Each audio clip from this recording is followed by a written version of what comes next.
and go. শনিবার সকালে hotel ইন্টারকন্টিনেন্টালে নতুন বাংলাদেশ গড়ার লক্ষ্যে তারুণ্যের উৎসব 2025-এর ঘোষণা মঞ্চে উন্মোচন করা হয়েছে বিপিএল এর মাস্কট ডানা 36। বিপিএল এ মাস্কট থাকছে এই প্রথমবার, থাকবে থিম সংও।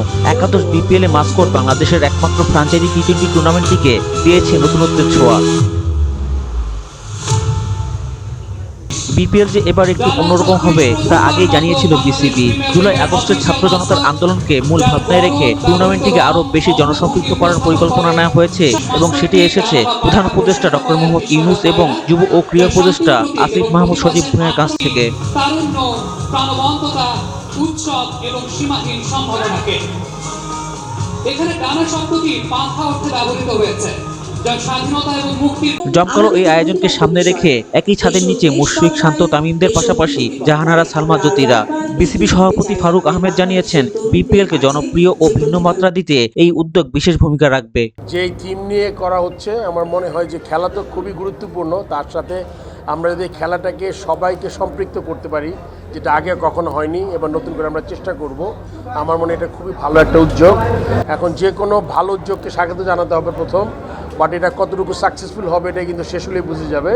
বাট আমি অত্যন্ত আশাবাদী যে যেই আমরা উদ্যোগটা নিয়েছি with the help of chief adviser, তার সাথে যুব ক্রীড়া মন্ত্রণালয় এবং এলজিআইডির উপদেষ্টা আসিফ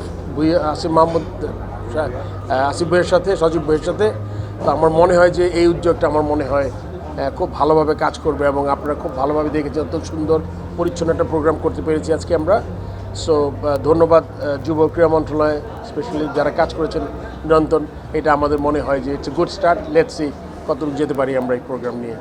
অনুষ্ঠানের প্রধান অতিথি যুব ও ক্রীড়া উপদেষ্টা আসিফ মাহমুদ সজীব ভূঁইয়া জানিয়েছেন, জাতি পুনর্গঠনের জন্য বিশেষ ভূমিকা রাখবে এই তারুণ্যের উৎসব। ক্রিকেট আমাদেরকে ঐক্যবদ্ধ করে। ভিন্ন ক্ষেত্রে যত মতভেদই থাকুক না কেন, খেলার ক্ষেত্রে আমরা ঐক্যবদ্ধ হয়ে যাই। জাতীয় ঐক্য বজায় রেখে দেশ পুনর্গঠন ও রাষ্ট্র সংস্কারে এগিয়ে যাওয়াই এই তারুণ্যের উৎসব 2025-এর অন্যতম উদ্দেশ্য। এই আয়োজন সফল করতে সরাসরি সম্পৃক্ত থাকায় অন্তর্বর্তীকালীন সরকারের মাননীয় প্রধান উপদেষ্টা ডক্টর মোহাম্মদ ইউনূস স্যারকে বিশেষভাবে ধন্যবাদ জানাতে চাই। এছাড়াও বাংলাদেশ ক্রিকেট বোর্ড সহ অন্যান্য 7টি মন্ত্রণালয় যারা আমাদের এই আয়োজন বাস্তবায়নে সহযোগিতা করে যাচ্ছেন, তাদেরকেও জানাই আন্তরিকভাবে ধন্যবাদ।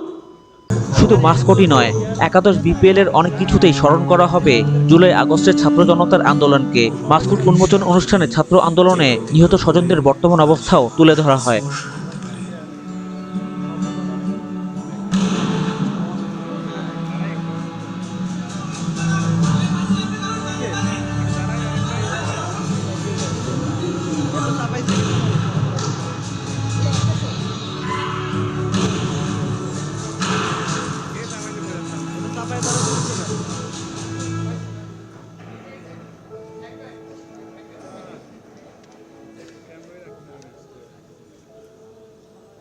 জুলাইয়ের পর থেকে বাবা প্রতিদিনই রাস্তার আশেপাশে হাঁটাহাঁটি করেন। কখনো আবার নির্বাক দাঁড়িয়ে থাকেন। উনি সামনের দিকে তাকিয়ে থাকেন, কিন্তু আসলে কোনো দিকেই তাকান না।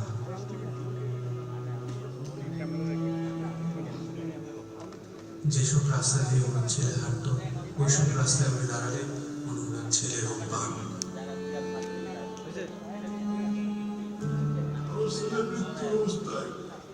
তখন দাফন দিতে গেলে মেয়েরা যখন দেখছি হাসতেছে, সে হাসতেছে, হাসি মুখ অবস্থা। ইভেন্টের কাজ করতো, শুধু বাপেরা কিভাবে একটু সাহায্য করে, কোনো আজে বাজে আড্ডাতে ছিল না। ওই সারাদিন শুধু কলেজ থেকে আসা ও একটু করে বিকেল বেলা একটু বন্ধু বান্ধব নিয়ে ক্রিকেট খেলতো, ক্রিকেটের পাগল।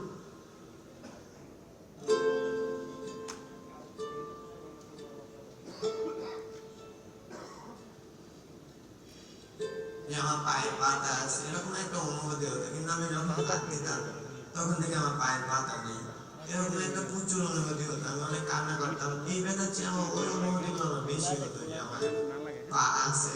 আমি যখন হাত দিই তখন থেকে আমার পা লাগে।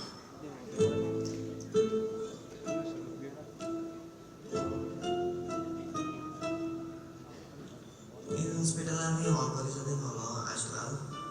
পা দিয়ে নতুনভাবে হাঁটা শিখতে আসছি, মানে ছোটবেলায় যেভাবে হাঁটা শিখেছে মা ওইরকম রেখে হাঁটা শিখাচ্ছে আর কি।